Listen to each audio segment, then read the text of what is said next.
Underdog Fantasy is the fastest-growing fantasy app and easiest place to play fantasy sports. Just jump on UnderdogFantasy.com or download the app, draft your team, and that's it.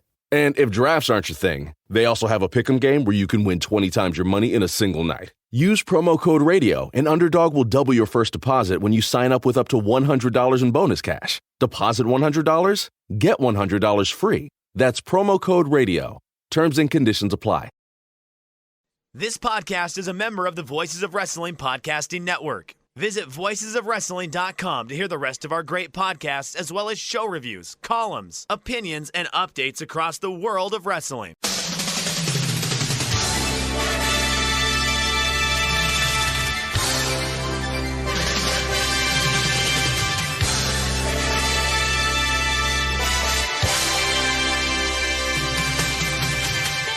Hello everybody and welcome to the Super J Cast. I'm Joel, joined by Damon McDonald. It is Friday the 22nd of April and this is episode 207.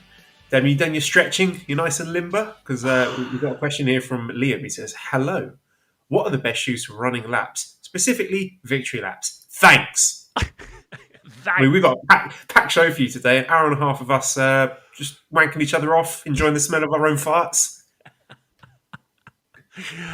Wow. Well, look, it was a good day for the Super J Cast. That's for fucking sure. Why anyone would doubt us at this point? I feel like we have proven ourselves over and over and over again.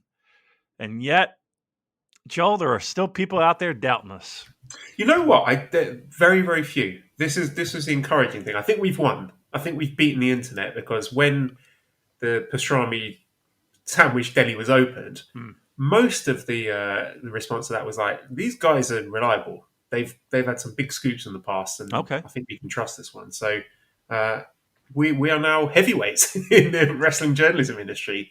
You know, we respect it. You know, the real ones giving us the name checks. You know, Sean Ross Apps, What Culture Wrestling, plenty of other people out there. Even Dave gave us the shout out. Throwing the flowers at us. Rightly so. We deserve it. We're fucking great. Here's what we have. And I'll tell you, here's where we're fortunate. We are fortunate enough to produce, I'll put that in air quotes. We hit record on a telephone conversation and we send it on the interwebs for people to listen to. And then people enjoy it. And people enjoy it that are outside of the world of professional wrestling, and people enjoy it inside the world of professional wrestling. And we've been very fortunate in the sense that we have made friends and connections and what have you with quite a few of New Japan's finest. So it's nice. It's nice to have that trust. It's nice to have those connections.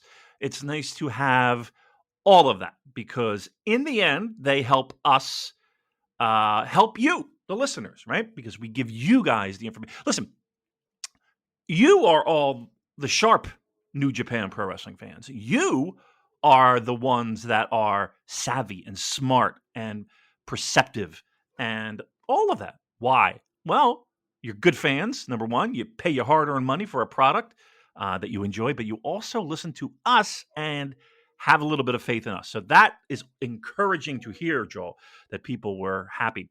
I made the unfortunate mistake, though. I made a faux pas, slip, if you will, in that I did a tiny vanity search for Super Jake. Why is that a mistake? That's my favorite activity, David. Is it? Oh, I didn't like it. Somebody didn't like me on Reddit. somebody didn't like the American, specifically the American, and I instantly hit close browser. I didn't want to hear that. Nobody likes Americans, Damon. Don't take it personally. I don't even like America. I'm a nice man. Why would nobody like me? I tell you what. That was good, though. But I do appreciate the fact that it did seem like in the feedback that you gave me was that we people are starting to credit us, and that's nice to hear. Look, I was sweating it a little bit. I'm not going to lie. I turned on that fucking AEW. And here's the thing. We never said anything about the announcement, right? We just knew that there was going to be this fucking show, right? And I did miss the date. I will take the loss for the date. I'm 3 motherfucking days off. Sorry. We didn't say anything about the date, or excuse me, anything about the announcement, right? We didn't mention it. We didn't know how it was going to be delivered and made official. But man, when they were, he's talking about that fucking huge announcement and everybody. When he came out, like my heart was pounding. I was in my classroom. This was just before my kids turned up to school, and he came out, and I was just like, "Oh shit, here it comes!" So tell me, what were you feeling when he introduced Obari? Because at that point, I was like jumping out of my chair, fist pumping. I was like, "We did it! We did it!" I was like, I actually, like Cheryl's on the couch and she's just fucking on her iPad and like Tony Khan came out and I'm like, and then you texted me. You're like, here we go. And I think I might have been like a second or two behind. And I'm like, oh, all right, here we go. And he comes out in that ugly fucking jacket of his. And it was quick. What a slovenly shit. Couldn't even be bothered to sort himself out and look presentable next to Obari. He's got his, he strolls. Well, when you got money, Joel, you don't have to do all that. You know what I mean? You can look like a bum. Nah, he looks fine. I'm only kidding. But it was quick. Like he was like, all right, we're doing this thing with Japan and let me introduce Obari. And here we go. And I was like, oh my God, yes. It was like you knew something was going to, what was going to happen. You didn't know how it was going to be presented. And I just didn't want to fucking deal with the rigmarole of having it be extended. I just wanted this to end. It's very stressful for me. I don't like this. It's very high anxiety on my part. So I was just glad it was over. But yes, it was nice to once again, like we always do, give you guys and gals the inside scoop. And we appreciate that. And we like to thank all of our fans for supporting us. And I will say this. I'll make an official announcement right here. You want another pastrami sandwich? Are you hungry? You want one? You want a pastrami sandwich, Joe? Always, Damon. And this is one that I'm not aware of, so I'm excited now. You know something that I don't. Yeah, you do. Flights booked. Hotel booked. I will be there. I will be in Chicago for the Forbidden Door show. Yes. So I'm sure we'll do something special. A little meetup, yeah. That's right. A little meetup. Maybe, I don't know. We'll figure it out. I don't know. I might just fly by the seat of my pants. Hey, if there's anybody in Chicago that has a place or works at a fucking brew hall or fucking, someplace where we can have a bunch of nonsense, let me know. Let Joel know. But yeah, I'll be there. I got my, it's all booked and paid for. So Damon gets on a plane, 2-hour flight. That's nothing, right? 2-hour fucking flight. And here's what I did too. Keep this between us and our 3 listeners. I booked first class so I could have drinks on the plane. Well, you're a big shot in the journalism industry. You deserve it. I certainly do. So there you go. I'll have that for a fucking 2-hour flight. What a maniac. All right. So that's, how do you feel about this? This is like, I'm going to be honest. I felt like we're back. Didn't you feel like we're back? Yes. This is a win for everyone. And yeah. I think it's time we really dig into it because Andrew's asking, please discuss, let's get into the nitty gritty. He says, please discuss the politics involved with a big crossover event everyone is talking about. CIMA teaming with Shingo Takagi in Glate. Yeah. Definitely be keeping an eye on that one. But no, seriously though, I've already seen people moaning about this. Moaning? And it's really disheartening. Complaining. And I hate to say it, but it does seem to be mostly from New Japan fans. I've already seen people like belly aching about, if they take away, like this is literally a take I saw, if they take away Yujir's G1 spot for an AEW guy, then this is ridiculous. Really? Is that the hill we're going to die on right now when a Super Show has just been announced? So my advice to everyone will just be to chill and enjoy it. It's going to be fun. No one's going to be murdering Very. any of your favorite New Japan wrestlers. It will be fine. It will be good. It will be entertaining, and just enjoy it, because this stuff doesn't happen all the time, does it, Damon? No. We've had to sit through some. We've been in the doldrums the past 2 years. We've had a stagnant roster and these half-empty arenas and clap crowds, and I know that hasn't all gone away yet in Japan yet. So let us enjoy the possibility, well, not the possibility, the certainty of having this big show on the horizon. And we don't know what it's going to look like yet. That's why we have questions for. We're going to dig into that. Pro Wrestling V1 says, will this just be a bunch of multi-man tags like the Noah show from January? So what do you think this show is going to look like? Is this going to be an AEW show with a sprinkling of New Japan talent? I don't think so. I think I feel like this is a Madison Square Garden-esque type show. So that MSG show was mainly New Japan versus New Japan matches, ROH versus ROH matches, and a couple where there were inter-promotional matches. Do you see it being the same? Okay, now I'm gonna throw this out here.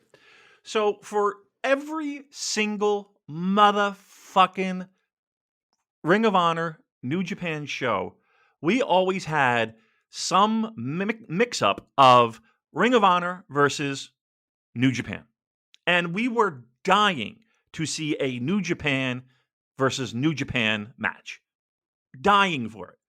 For years. And it never happened. And then it finally did, right? I think we will see. There's too much centered around this for it there not to be interpromotional matches, because that's what the people want. And I think there will be. They've been doing them for months anyway. I mean, Right. We've seen New Japan versus AEW, guys. We have. Yes. I don't think there'd be a problem in people lying down for each other. I don't think you're going to get a load of multi-man tags or fuck finishes or things like that. I think we're going to have a really good show on our hands. I don't think they're going to be blowing off all the dream matches straight away. I think this is something that you could do twice a year. You could run this, do a show in the States, do a show in Japan. So you want to keep your powder dry for that. If we're talking specific matches, maybe we're building towards something like Jay White versus Adam Cole. Is that a match that delights me personally? Maybe not, but it's a match that I think the US audience will love. And for people who are saying like, oh, let's do Punk Okada or Okada Omega or Okada Danielson, like, do you think we're likely to get matches of that caliber off the bat, or do you think we're going to be building up to things like that? I mean, I'll give you a definitely maybe. Look, we're not holding this fucking show at the 2300 Arena. This is at a 21,000 seat basketball / hockey arena, the United Center. It's a big building. They need to fill it. And here's the thing: their tickets go on sale early May, right? There's not going to be a card announced more than likely before tickets go on sale, right? So you are going off of the idea of the buzz from this show. But trust me, they are not that dumb to do this and not give you something. And Joel, you're right. They're not going to give you everything, because you rattled off 3 matches off the fucking top of your head that they can do. And eventually they could do. That's what this is about. Looking at certainly Tony Khan's, what was the quote he said? We're not going to give you everything all at once, but you will get everything you want eventually. Right. So I think both promotions have neither of them, AEW and New Japan, have a history of deliberately fucking over their audience. I suppose maybe if you're looking at Wrestle Kingdom Night 3, that's the one that is making people nervous. They saw that. They saw the Noah show. They were disappointed by that, and they're thinking, oh, maybe we're going to get the same here with AEW. But based on the interactions between the two companies up to this point, I don't think that's a worry. I don't either. And again, the blessing in all this is that Tony Khan is a pro wrestling fan. And the people on that roster, by and large, love pro wrestling. They know what's on the line. And I'm going to tell you flat out, the people in New Japan are excited. both the workers, the company, the office, everyone. No one loses here. No one loses here. For weeks, this show will be promoted. For weeks, this show will be talked about on national cable television here in the United States. We are going to be front and center. The show will sell out. We're going to be a part of a big building show.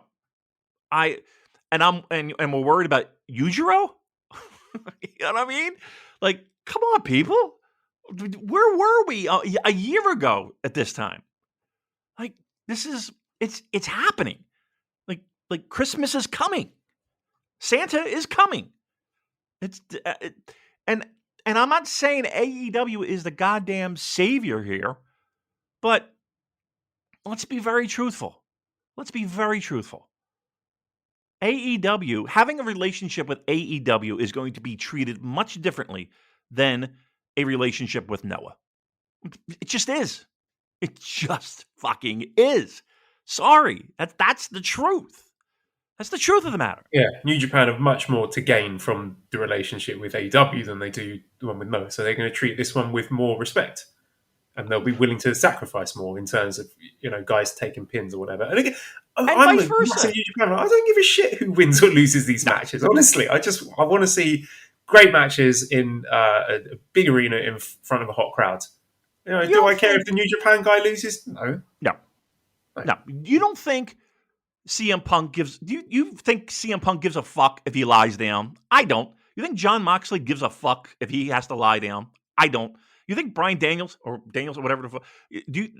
American Dragon? Do you think he gives a fuck lying down or not? Do you think the Bucks give a fuck? Do you think No one.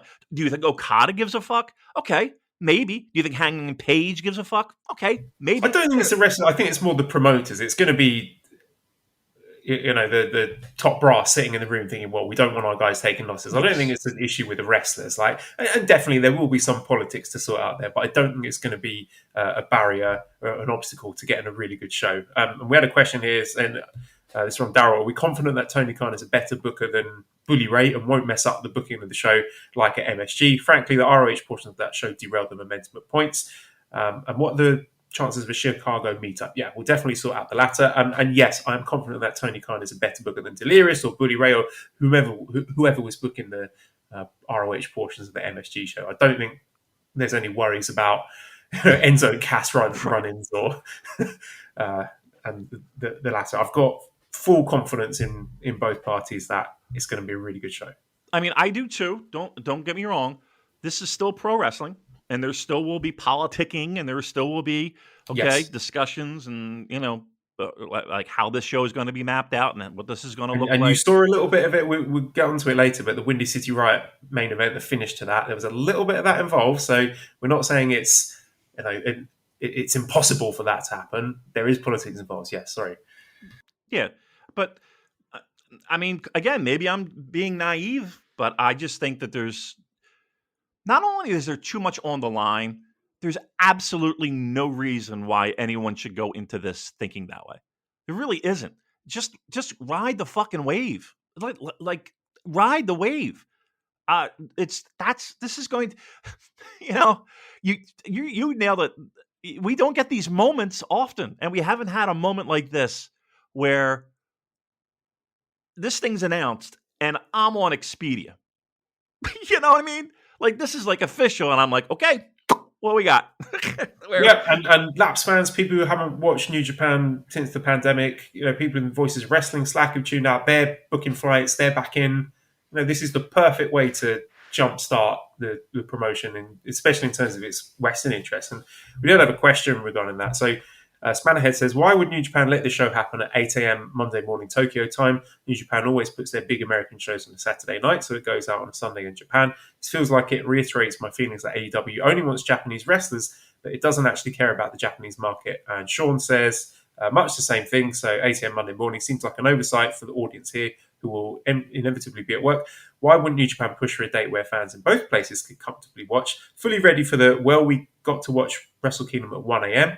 But in a move to supposedly bring eyes to both products, this seems like a bizarre choice for New Japan to agree in this huge collaboration. Well, Damon, they should have done it on June 23rd, like they originally definitely planned. I would say to this, I think this is a show more in terms of New Japan's interest to get back some of their Western audience rather than being something that is for both. I think this is more leaning towards, can they get back some of those fans that they lost when, you know, the likes of Kenny and the Bucks and Cody and all those guys left and went to form AEW, because we can't escape the fact that New Japan lost a huge chunk of their Western viewership when that happened. Those fans went off to watch AEW, they haven't come back. So I think this is a chance to get them back, and I think that is where the value of this relationship lies. I think AEW, in terms of getting Japanese fans watching AEW, that's going to happen because now we've got Dynamite and the like. I believe this show as well, Forbidden Door, is going to be broadcast for Japanese fans on World. I don't think it's going to be an issue, personally. I think there's more to gain in terms of the Western fandom here for this show than potential backlash with Japanese fans. Right. So, yeah, I mean, look, Sunday, I mean, I don't know what United Center's availability was. I don't know what they have booked that week. I don't know. I mean, there's no hockey or basketball. Both teams stink, and I think the finals would be done by then, quite possibly. Maybe not. Maybe. Anyway, so I don't know. I don't know the logistics of it. Yes. I don't think New Japan went into this with the idea of, well, let's fuck the home base. No, I don't. That's not what we're doing here. Again, I don't know the logistics of booking the arena and what the availability was. I don't know if a Sunday night is cheaper. I don't know. What I do know is that 21,000 pro wrestling fans are going to sell out a building in the United States, and we're going to watch one hell of a fucking pro wrestling show with some possible dream matchups. I think if you asked, and again, I'm speculating, but I think if you asked random Japanese New Japan Pro Wrestling fan, and you asked enough of them, I think they would see the purpose in this, and they wouldn't get personally offended by the fact that this one particular show is going to be a little bit inconvenient for them to watch live. I think they see the bigger picture. Agreed. Daryl says, you think they could have gone with a bigger building for Forbidden Door than United Centre? Frankly, I was thinking stadium level size when this scuttlebutt first started. If ROH could sell out MSG with New Japan, surely AEW and New Japan could sell out a 40, 50k building. That could happen in the future. You know, this is not the only show that the two companies are going to do. Maybe this is something, not one and done. Success, they can build up to that. Right. And I'll go so far as to say this. The one thing I do know, because I looked, the Cubs are away, so Wrigley Field is available. But honestly, do you really want to see a fucking pro wrestling show in Wrigley Field? I'm telling you right now, that would not be good. For like the handful of people that cross over to baseball fandom, like an AEW New Japan Pro Wrestling fan sitting on a bleacher in Wrigley Field is going to mean nothing to them. I'm flat out telling you. They also have another baseball team, the White Sox. The White Sox are in town. They play home games, so that stadium is not available. Where the fuck did the Bears play? I don't even know. Is it still Soldier Field? I don't know. Would that be available? Possibly. Let's start with a fucking 21,000 seat arena, right? That's indoors in the summer. Chicago summers aren't, you're going to sit outside and sweat your nuts off. You're going to be in a nice indoor air conditioned. You don't have to worry about fucking rain, thunderstorms, all that nonsense. You take that completely out of the Rainmaker. Yeah. Oh, nice. Good one. And again, let's be very clear here too. No, I think the AEW is probably going to produce it. I was going to take a little jab at FITE TV while I had the chance. We'll get to that. Don't worry. Yeah, we'll get there. We'll lay the fucking boots to them.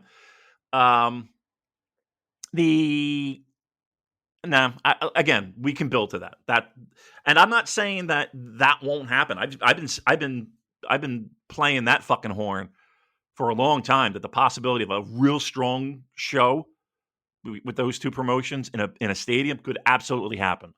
Not right now. Let's start. Again, this is not happening in, I don't even think it's open anymore, but the Rosemont Horizon, or a small fucking venue like New Japan's running, they're doing 2,300. They're doing the place in Washington, which probably holds about 2,500, if that. We're good. Let's start here. Multiverse A says, as a listener since day one, it was great seeing you get your flowers for the scoop. With that said, what is your dream lineup for the show, and how happy is Damon that if he isn't going, he won't have to suffer through another FITE pay-per-view as it's on the BR app? And Bash says, do you think we get any title matches on this card? What matches would you like to see happen between both brands? I mean, the head spins with the idea of these fucking shows. I mean, look, we're all hoping that people get healthy, right? So we're hoping for Ibushi to get healthy. We're hoping for Omega to get healthy. We're hoping for, it's Chicago, so you're assuming Punk is involved, and you're assuming Daniel Bryan Danielson, whatever you want to call him this week. I really want. I would love at least one. If you give me two, I will be more than pleased. Interpromotional singles match. Will is on that list. Ospreay's on that list. There's just a lot of talent. I would love to see an Okada title defense against somebody. Look, I'm paying cash money. So what do I want to see? I would love to see Okada, American Dragon. I would like that a lot. I think Punk's going to play a prominent role too. How about Punk Naito? Yes, that's the one for me. I know everyone says Yeah? Punk Kenta, and I would love Punk Kenta, but I think Punk Naito is the one. That would be sexy as fuck. So, look, this you could just sit here with a boner and just go on for days with what might be available to us. So now let's move on to our favorite, FITE TV. I've sat here on this very podcast, Joel, and I've told you and all of our listeners how much I fucking despise this service. And I said, every single time there is a show that is broadcasted via FITE TV where you have to pay extra over and above your $20 or $12 or whatever the fuck it is per month for New Japan World to see a pro wrestling show. I don't know where the value is. And in fact, I'll go so far as to say that they should be ending this relationship, contract or not, immediately. Now, I don't necessarily blame. You know what? I do blame. Because here's a problem that I have. It's not only the quality of the camera work, and camera work stinks. Absolutely stinks. It misses things. It's shaky. They don't have they don't have any stable. They're just sitting there with their fucking handhelds. So you got these camera guys that are just can't hold a camera straight or not have it shake because they have no stabilization devices. They can't fucking think that one out. And they're running around ringside and just, ugh. And then over and above that, they don't charge their batteries, apparently, right? We saw that. So everyone saw that screenshot. And then, once again, the show drops out. The feed drops out. It buffers forever. It's like you're fucking watching it on a real player. It's preposterous. And it makes the promotion look fucking like bow promotion. Just it like a fucking C-level promotion. It's embarrassing. It's embarrassing. Now, I know that they offer refunds. They always offer refunds. Every fucking show, they're offering refunds because people can't watch it. And I'm going to tell you right now, I'm just hoping and praying, fingers crossed, toes crossed, that AEW, we're using their satellite, we're using their trucks, we're using their camera people, we're using their production people, we're doing it all. Because I don't, and FITE TV can broadcast it, and look, it's going to be a problem. We know it's going to be a problem. You know how many people are going to try to watch this and be fucking left out in the dust? Right? Joel, we see this coming, right? This is going to be a fucking nightmare on FITE TV, right? Right? Am I wrong? What's going to be a nightmare on FITE TV? Well, the show is going to be on FITE TV. Is it? Yes. I didn't know that.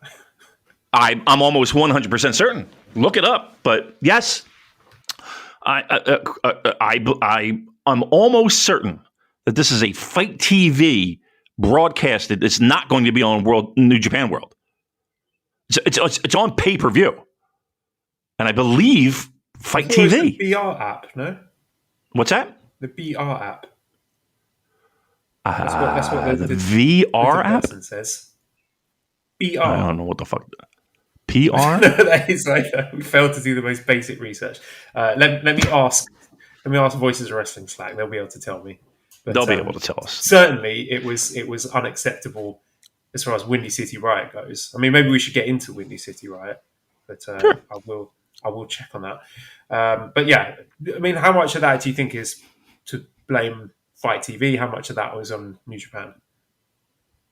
Well, New Japan knows. It's not like this hasn't happened before on every other. Again, I'm not saying it just because I got a beef with them or something bad happened. It's every time you turn it on, there's a problem. And correct me if I'm wrong, but we had people who found a way to find a Japanese stream, right? They had no problems, right? None. Yes. Yeah. I have vastly different experiences, people watching Japanese feed on Worlds and people like myself watching it on FITE TV. Right. So, I mean, not for nothing. It's not like New Japan did it. Now, again, what are they going to do? They're not going to bring over their own fucking production crew. They would lose money in this whole venture if that were the case. They just can't. They don't have the infrastructure to do this. So they're relying on FITE TV to take care of this end of the deal. It's not been good. It's not been a good partnership. It has not. They knew this going in. They knew what they were getting themselves into. But what are you going to do? I'm sure there's a contract. I'm sure there's a certain amount of dates that they agree that they have to be on this fucking out. Whatever. Okay, so I've got an answer here. It's going to be traditional pay-per-view, AEW production, not going to be on FITE. Bleacher Report app. So BR app is the Bleacher Report app. I thought it was Bleacher. There you go. Or via their local cable or satellite provider. So good. The pay-per-view available in international markets on FITE TV. Fans in Japan can watch on iPay-per-view on New Japan World with live Japanese commentary.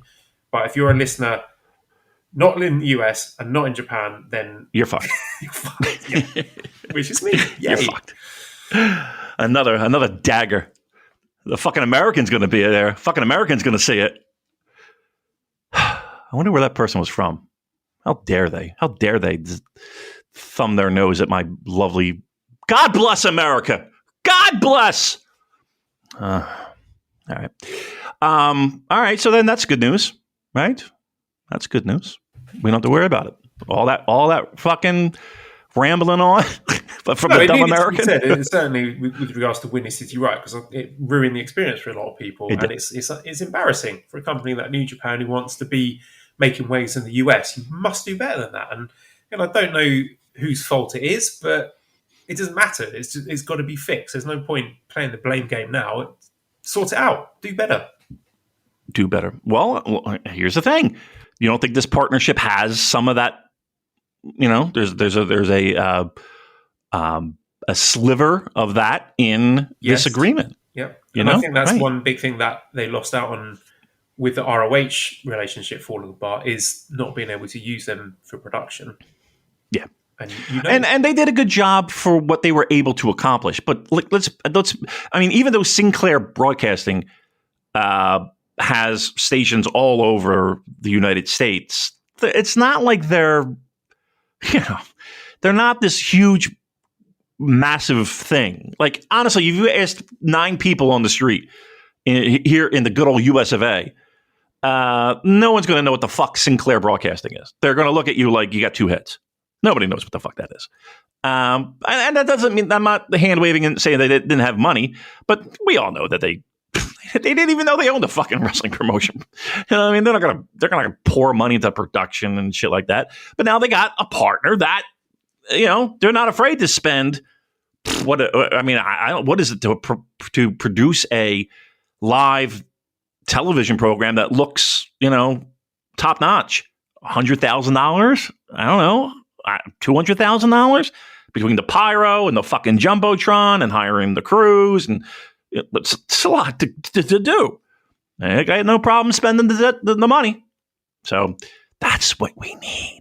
That's what we need for the United States, right?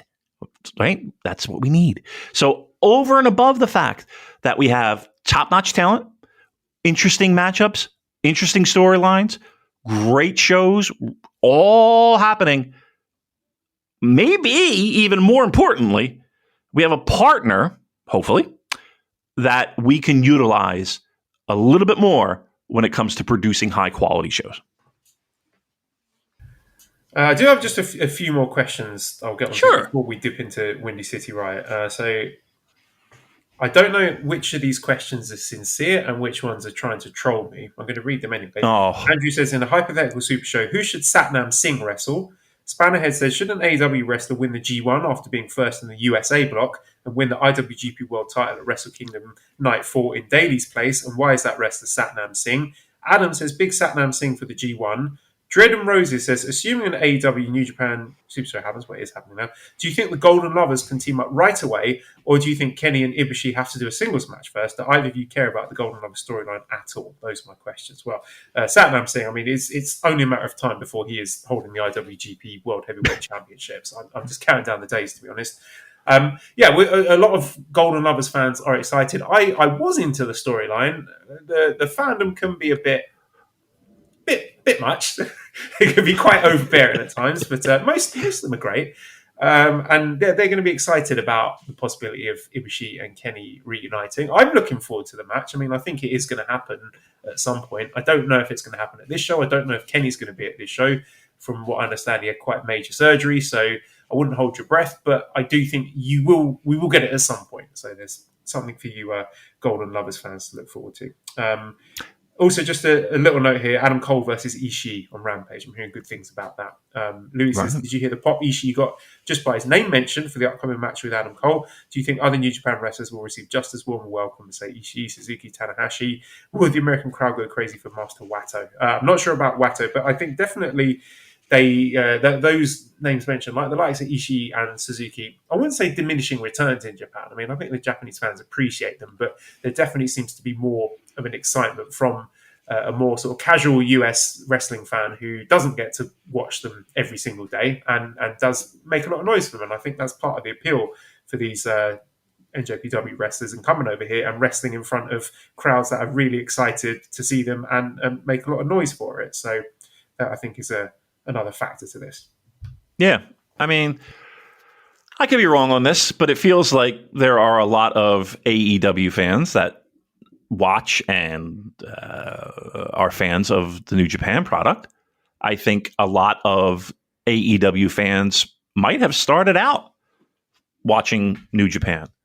I had no problem with Golden Lovers. I had no problem with the storyline. I had no problem with. I enjoyed it. And here's the thing: like whatever floats people's boat. You know, you're paying a fucking ticket. You know what I mean? Like, good, great, whatever draws you to the product. You know, you don't have to like exactly what I like. You know, and I don't have to like exactly what you like. but I'm sure there's common ground, and the common ground is we're both buying a ticket to see the same fucking show. So I think I'm really scratching my head over what possibly could be the downside to this. Like, and there isn't. And maybe I'm just being positive Damon, but it feels good. I'm not going to lie. It feels good. Like that feels good, man. right. I mean, you know what I mean? Like, how long have we fucking not felt good about pro wrestling? I feel good about pro wrestling. I feel excited about pro wrestling. I'm fucking pumped. I can't believe everybody wouldn't be. Underdog Fantasy is the fastest growing fantasy app and easiest place to play fantasy sports. Just jump on UnderdogFantasy.com or download the app, draft your team, and that's it. And if drafts aren't your thing, they also have a pick'em game where you can win 20 times your money in a single night. Use promo code RADIO, and Underdog will double your first deposit when you sign up with up to $100 in bonus cash. Deposit $100, get $100 free. That's promo code RADIO. Terms and conditions apply. Just a little quick news note here before we get into the actual matches for Windy City Riot. Kushida has been... I don't know if you... I think his WWE contract finish has not been renewed, and by all accounts, it sounds like he is heading back to New Japan. There's some excellent information on the Voices of Wrestling Patreon. If you subscribe to that and give them the $10, there's great info there. They, along with us, are probably the only two sources that get reliable New Japan information. And the takeaway there seemed to be that Kushida is interested in coming back, possibly as a heavyweight, possibly as a heel, doing some sort of UWFI MMA inspired gimmick. So your thoughts on the potential of Kushida coming back and where he slots in? Because I know the rumors were that he didn't want to be a junior anymore. I mean, if he is a junior, I think there's plenty of fresh junior talent for him to be working with than when he left back in 2019. But would you like to see him as this heavyweight heel MMA UWFI gimmick? My only challenge with that is the music. You want to hear his music? Oh, I love his fucking. It is one of my favorite theme songs. It's one of my favorites. That was almost a fucking music to this show. I don't think if he were to return, which I think we're 99% certain he is, he could come back as, Time Splitter, Back to the Future, Kushida. Heavyweight. He wanted to be a heavyweight. I mean, he kind of felt like, what else could he do as a junior? And he felt like, okay, I'm going to see what I can do here in the States. To me, he's an outstanding pro wrestler, a fucking outstanding pro wrestler. But the problem is that you can't get taller, right? You just can't. So, okay, is he going to bulk up? I mean, he could, but that's not the issue. Unfortunately, it's his height. The junior title is my favorite title of all pro wrestling. It's my favorite title. I know people might not like this. Maybe some people will. I think it's in 2022, the idea of juniors and heavyweights was kind of passé, don't you think? Why handcuff yourself like you have been? And I understand the history, but again, this is a promotion that has no problem throwing history and creating new, hitting reset buttons. Is Kushida that much different than Kyle O'Reilly or Bobby Fish or I don't know, give me a name, Ishimori or give me another junior, Master Wato. You know what I mean? I wish they would just kind of do away with that. It would make life a lot easier for, I think, everyone. And it would give a lot more creative freedom to the promotions to book matches and turn a guy like Kushida into UWFI shooter gimmick. Well, like I really feel like he has to come back as a heavyweight because we've seen the junior. And again, I know he's going to get a new coat of paint. And there is a possibility of maybe some new fresh matchups. I don't know. I kind of feel like you might have to do him as a heavyweight. And is he a heavyweight? I don't have any strong feelings, to be honest. I'm not the sort of person that's going to be like, oh, he's too small to be a heavyweight. Look at these guys. It looks ridiculous standing next to each other. I just don't have that. Some people do. I'm not saying that you're wrong for it, but you could slot him in anywhere, and I'll enjoy watching Kushida wrestle because he's a tremendous wrestler. Right. So I don't care. It's a very short answer, and I'm just excited to see him back. I don't know if he's back in time for Best of the Super Juniors. I think June was. I think Dave Meltzer mentioned he'd be free by then. So welcome home, Kushida. We can't wait to see you. Welcome home. Okay. Are you? Would you say? I'm sorry, not to cut you off. Would you say that his run in the United States was a success or a dud? I think he probably got about as much as he could out of the initial NXT run, and the writing was on the wall when it changed to colourful rainbow NXT 2.0 bullshit nonsense. I didn't ever think that he was going to do anything on the main roster of WWE because nobody can. Because again, that's absolutely not a knock on Kushida. I mean, you look at the nonsense that they've got Nakamura doing. I don't know what he's doing. I don't pay attention to it. But yeah, I think as far as the NXT run goes, that was fine. Definitely hit the ceiling, and yeah, time to move on. Do you think he did? Do you think this past 3 years to 4 years, however long he was there, did more to help his career or hurt his career? Probably in the long run, I would say help, because I don't think it would have done him or the fans any good for him to be stagnating in the New Japan Junior division and getting miserable. I think it's good for him that he tried, because you never try, you never know. So he's had a go, it hasn't worked out, and at least he can say, okay, well, at least I gave it a go. And now he can come back and New Japan fans will be excited about seeing him back, and maybe we can do something fresh with him. So I would not say it was a mistake or something that he's going to regret at all. I would agree. More eyeballs were on him, farting around on NXT than New Japan, right? Correct. So if anything, more people recognize the name and recognize the face. And you're right. He comes back, and it is absence makes the heart grow fonder. So, I think it was the right thing for him to do. I think everybody kind of knew where, you know what I mean? Like, you kind of knew, okay, go for it. We wish you the best. But you know where you're going, and you know the track record of where you're going. Just okay. Listen, the weather's gorgeous in Florida. Yeah, right. Because they're not going to give you one in NXT. Exactly. So there you go. That's good news. You think anybody else is counting the days on their calendar? There's some rumors about Finn Balor / Prince Devitt. That might be one to keep an eye on. Okay. Yeah, I think there's a few. No sandwiches being served. No sandwiches being served. No need to run to the internet and tweet away what we say. No sandwiches.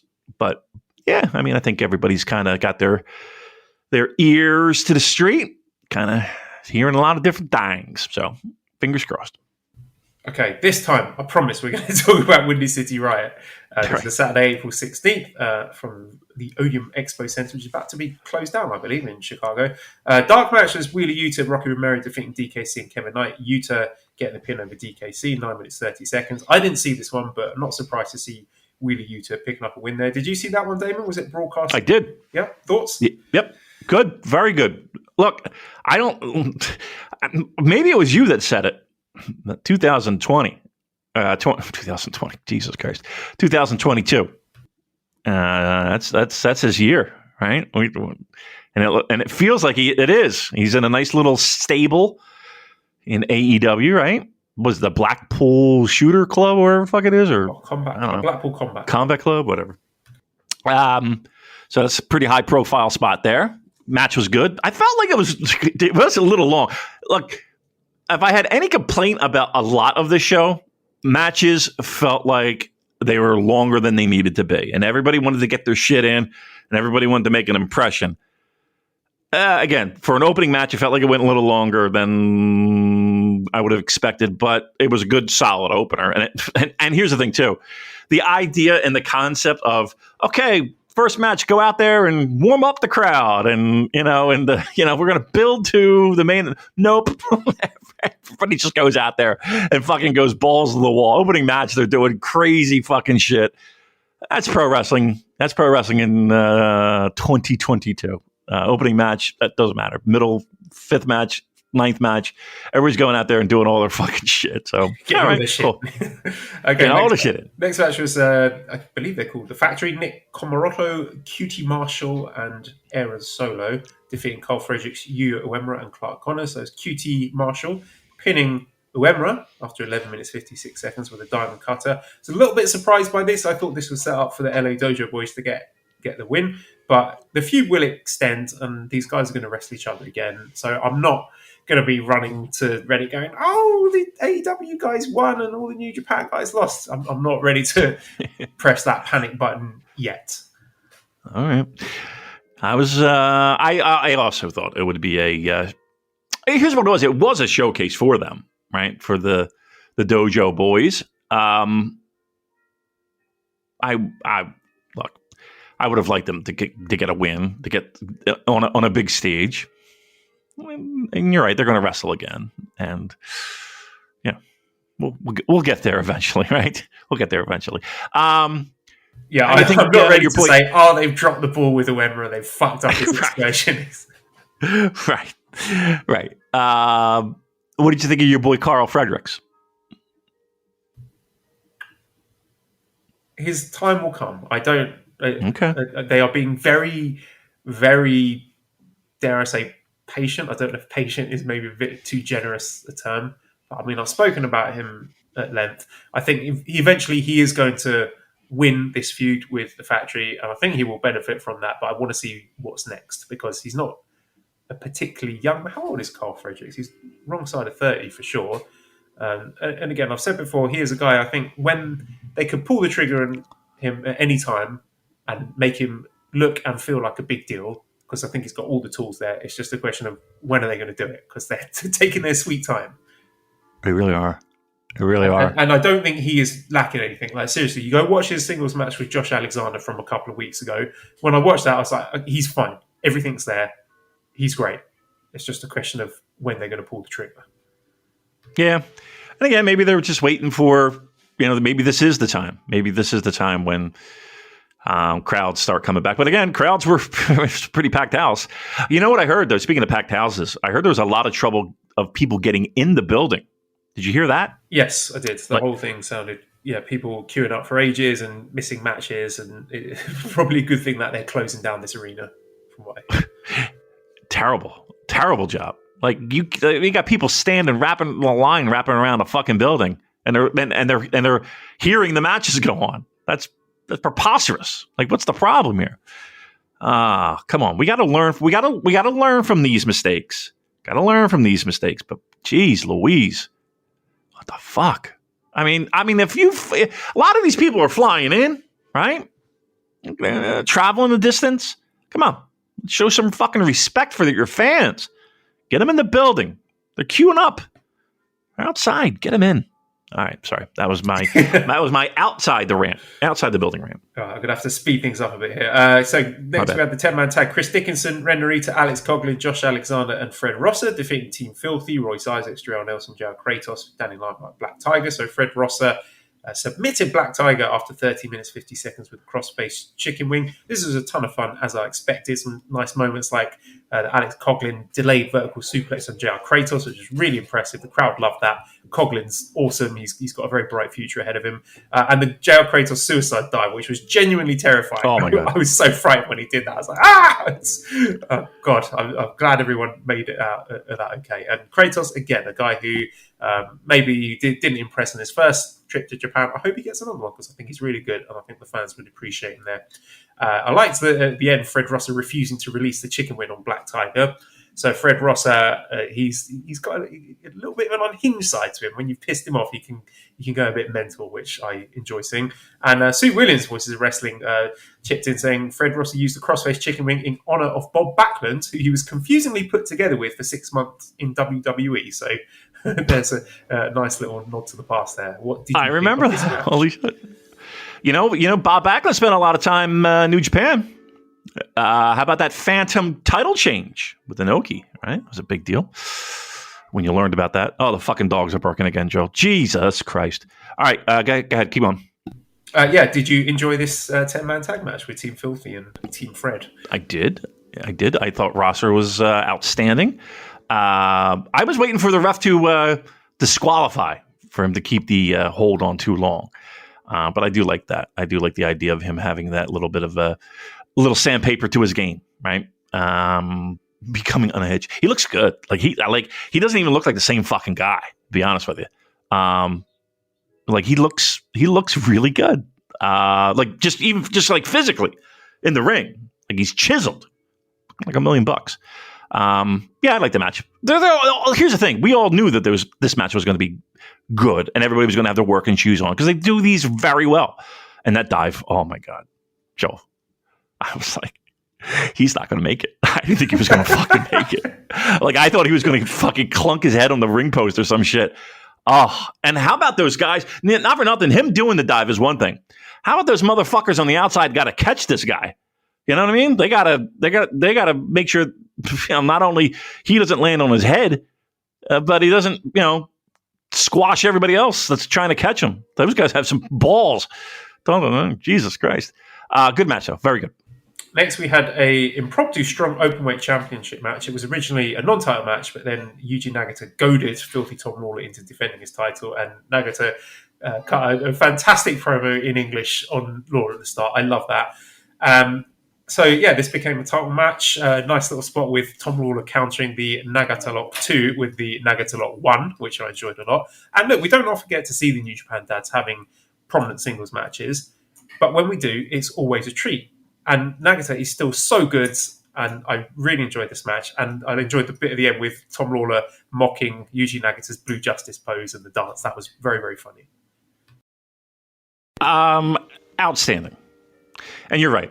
Maybe once a year, maybe even longer than that, they get the tap on the shoulder, and away we go. 50? He's in his 50s, and he's out there having a match that, there were some good matches on this show. I think at worst, this was the third best match. Some people might even say it's the second best match. Fucking loved it. Tom Lawler, fantastic. Unbelievable job as champion. Crowd was into it. I think they did a great job of building and maintaining a pace that was very pro wrestling like. They didn't go out there and try and fucking do everything they could in 10 minutes. It told a great story. I loved it. I think there were better matches on the show, but not by much. This, to me, this was, again, at worst, the third best. And at, if you want to tell me it was your second favorite, even if you wanted to go on I think it might be a stretch to call it the best match on the show, but I would listen to that conversation. I thought it was that good. I thought fantastic job. We had another, I thought, tremendously fun multi-man tag match here, 12-man tag. So we had United Empire with Aaron Hanare, Jeff Cobb, Great O'Khan, TJP, Carl Fletcher, and Mark Davis defeating the Bullet Club team of El Phantasmo, Hikuleo, Chris Bay, Carl Anderson, Doc Gallows, and Scott Norton. A huge pop for Great O'Khan, which I was really pleased to see. And I just enjoyed the visuals of seeing United Empire fully assembled in the ring together. I like the opening, Chris Bay and TJP. That was a very fun sequence. I hope both are the best of Super Juniors. That's not a pastrami sandwich. I just hope that they're both there. And the Hinoru against Hikuleo sequence was also surprisingly entertaining. A singles match that I didn't know that I wanted, but now I'll be quite into seeing if it happens. And then Jeff Cobb versus Scott Norton. I mean, the suspension of disbelief was completely ruined, but it was really fun, particularly when Scott Norton, he had his little bit and then he was just sort of stomping back to the corner. He goes, fuck! Just shouts fuck for no reason and then tags out.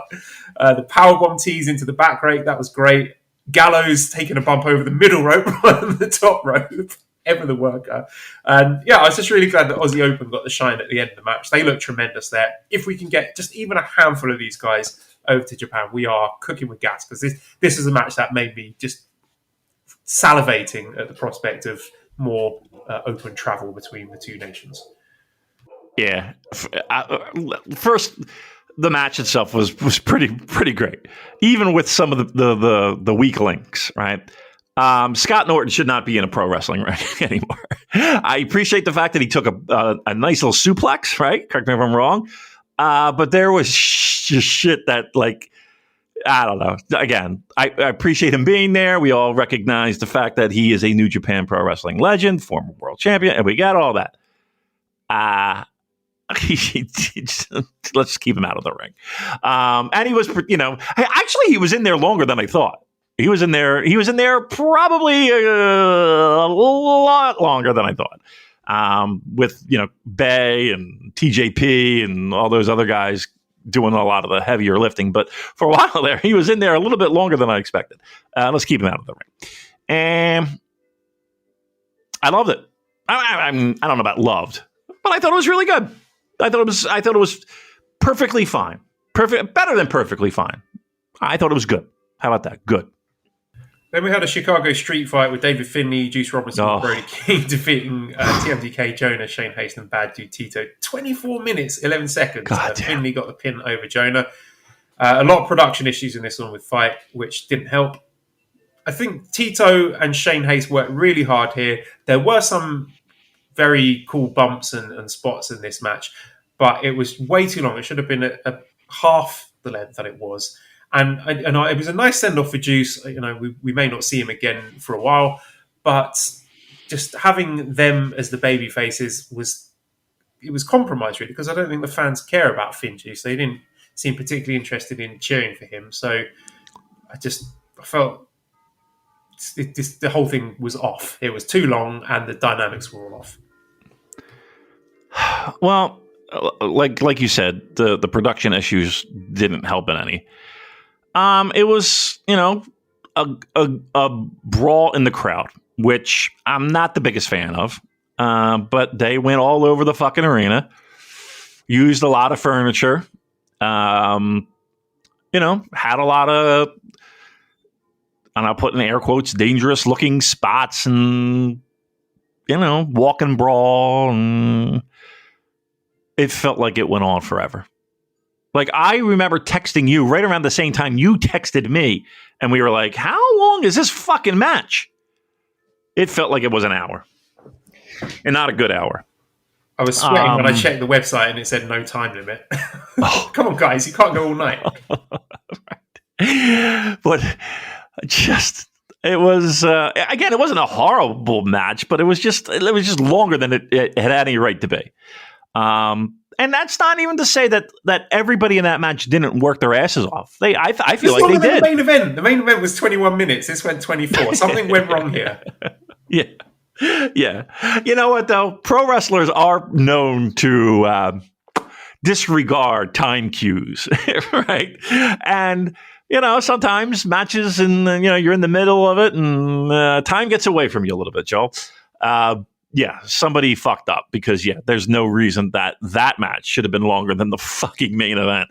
And it was hard to follow, right? You got people doing wacky shit on one side of the arena while somebody's doing a big dive on the other side of the arena, and the camera misses both of them. You just see the aftermath, and you see the back of fans' heads. I don't know. Like, to me, if you're going to do that type of match, it might be a good idea to have designated areas in which you're going to be doing that so that the camera people can get over there and get a decent spot. And you're not trying to fight your way through, 5 rows of fans or 20 rows of fans. And again, splitting up in 9 different directions. Who knows? It just wasn't a well thought out match. But in the same breath, everybody's working hard. Everybody's really fucking, trying to make it fun and entertaining. It was just hard to follow, especially at home. Now, again, live, it might have been, the greatest thing since sliced bread. At home, it really was not the best viewing experience. Next, we had the USFJ Open Challenge match where Jay White defeated Shota Umino in 15 minutes 45 seconds with Blade Runner. A lot of people saying, "Oh, Shota looked great. He's going to be the next star. He's got amazing babyface heat." What did you think? I think that he has a fantastic look. Like, he looks like a guy that, if you like, he's an easy finger point to, he's the future of New Japan Pro Wrestling. Like, he looks the part, right? And I think 100% he does. Absolutely. Do I think that there's a little bit of work to be done to get there? Yes. I think, and I think that will come in time. But people putting a crown on him and anointing him the chosen one, I think it's there. I think he's going to be one of those people. But I will say that from, like, again, in ring, he looked like $1 million. I just think the ring work and the quality therein will improve, and he very well could be that guy.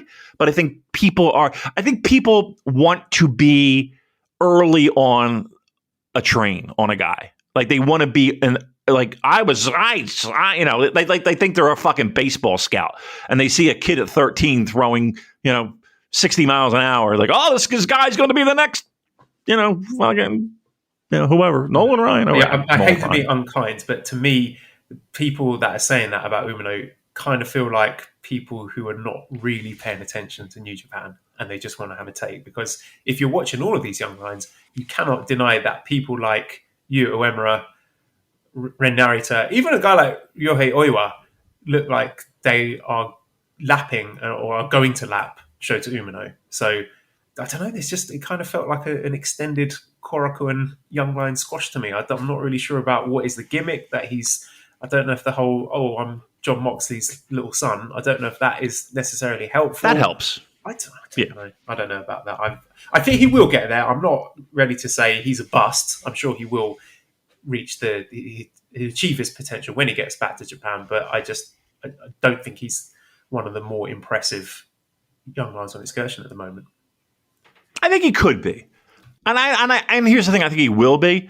And again, getting the rub from Mox helps tremendously, right? I mean, it's a cute gimmick, you know what I mean? Like, it's a cool thing, how Mox takes him on we get all that.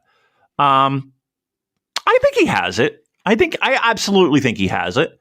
But again, I would agree with you in that there are other young lions that, with a little bit more of a critical eye, you might find that those are a little bit ahead of the game.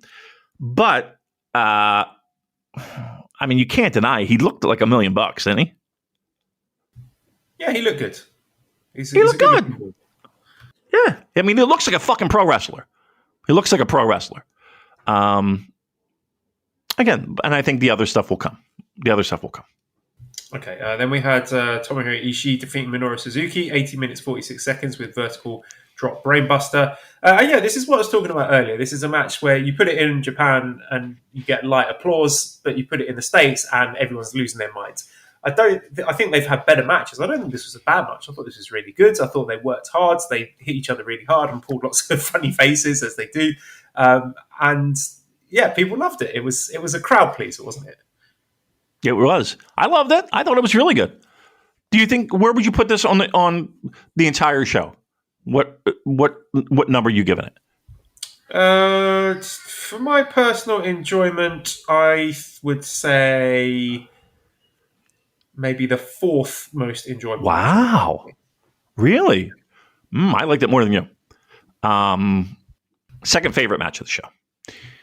I thought look, it was exactly what you thought it was going to be. Like you weren't shocked by what you saw in the ring. And if you watch this product at any length, a lot of the shit's going to look pretty familiar. It's still great. Like it's still great. And the fans were into it and everybody was excited to see it. I thought both guys, I think both guys turned it up a notch. More than you might normally see on random New Japan Pro Wrestling show. I felt like they were excited to work in front of a crowd again, like a noisy crowd. I think they really, really enjoy it. I think I might have liked it more than you. I remember texting you and being like, this is fucking great. My second favorite match of the show. Yeah, I liked it a lot. I just maybe the fact that I watched, I'm sure you do as well, but watching every single Ishii singles match and Suzuki singles match maybe means that I wouldn't say burnt out on it, but just I've seen all this stuff before. It was good. I didn't dislike it by any means. But coming up next, Suzuki is going to be facing Brody King. Chris Jericho said he wants to face the winner of that, so that'll be one to keep an eye on. And Eddie Kingston came out to challenge Ishii, which should be a lot of fun. So we've got that to look forward to as well. Let's move on to the main event, which was Jon Moxley defeating Will Ospreay in 21 minutes, 24 seconds with Death Rider. It was a tremendous match. Both guys just absolutely worked their socks off. Just an insane pace to this match. They really went all out, balls to the wall to make this one spectacular. Ludovic says, do you think Ospreay and Mox were doing fantasy booking on that June event during their match? They couldn't stop talking. Could only be that, right? Bash said, what's with the finish to the Mox and Ospreay match? Really confused. It looked like Will kicked out at 2. The bell rang when Mox put him in the choke. He was tapping, just an odd finish.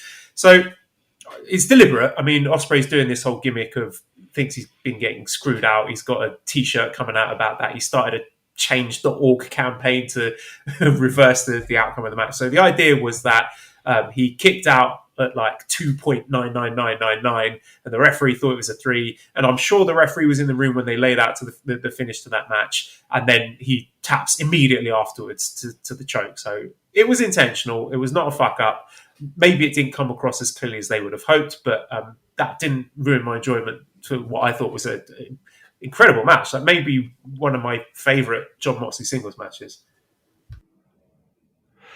Yeah, I mean, I think at the time, look, I understand why you would do a finish like that, and it does allow Will to, have a little bit of a continuation of a dislike of New Japan Pro Wrestling officials and him getting fucked over and all that stuff. There was a part of me that that they're just thinking on their feet and it was a fuck up, but yeah, in hindsight, you're right. Match was fantastic. Favorite match of the night. Both guys, absolutely had their working shoes on. They knew why the people bought tickets. They knew what they had to do. They did it. Will Ospreay, I thought, was absolutely tremendous. Doing crazy dumb shit.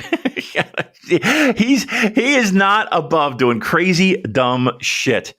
And there was plenty of that. He's got to learn how to hit that blade a little bit harder now. It's a terrible job. Come on, you're supposed to be bleeding. That was very, very soft at the end there. That was one thing. What are you going to do? Come get in there, dig yourself in there. But okay, whatever. What are you going to do? Mox was bleeding like a pig. I think everybody would agree that this was the best match of the night, and it made the show. Absolutely. All right, I'm going to have to get out of here very quickly so I can go to work. Just going to quickly touch on Golden Fight Series because coming up on Monday, April 25th in Hiroshima Sun Plaza Hall, we've got two fairly big matches. We've got Never Openweight Six-Man Tag Team Championships with Tanahashi, God taking on Evil, Sho, and Yujiro. Do you see a title change here, Damon? I say no. No, I do not. Because I'm a big House of Torture fan and they are tremendous champions and they should keep the belts forever. We also have the KOPW match, which is Taichi against Shingo Takagi. And I'm just checking the stipulations now. So Taichi says a 30-count match, multiple pinfalls, a 30-count total wins. Shingo Takagi style 3 falls, get a 1 count, then a 2 count, then a 3 to win. So in the English language vote, Taichi is currently up 51% to 49%. And in the Japanese poll, Taichi is winning 52% to 48%. So it's fairly close, but it looks like it will be Taichi's 30-count match where cumulative 30 counts will win the match, which if they have a little scoreboard up, I think that could be a lot of fun. I'm looking forward to that. All right. We'll say, listen, I doubted it before, so I won't do it again. So maybe I mean, honestly, on paper, it does not sound interesting to me, but okay. Well, I'll try and keep it open mind.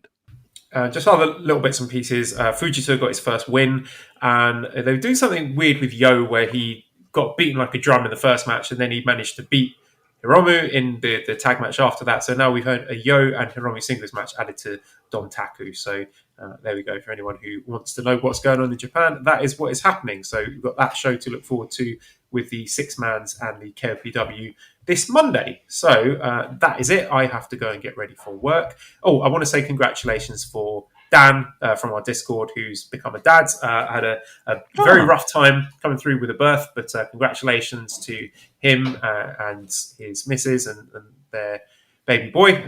Wishing you all the best. So much love to you, Dan. And let's wrap it up there. So redcircle.com/shows/super-j-cast. If you want to send money our way, we always appreciate it. Discord link, you can DM me on Twitter and I will give you a code to our Discord at Cobra Kawaii and ProWrestlingTees.com/superjcast for our t-shirts. Thanks to Editor Dan. Find him on Twitter at LazzyHero219. Subscribe to the Voices of Wrestling Podcast Network for other great shows.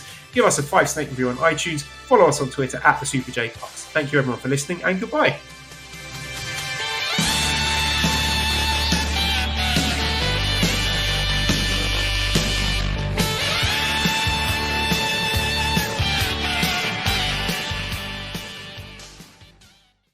Underdog Fantasy is the fastest-growing fantasy app and easiest place to play fantasy sports. Just jump on UnderdogFantasy.com or download the app, draft your team, and that's it. And if drafts aren't your thing, they also have a pick'em game where you can win 20 times your money in a single night. Use promo code RADIO, and Underdog will double your first deposit when you sign up with up to $100 in bonus cash. Deposit $100, get $100 free. That's promo code RADIO. Terms and conditions apply.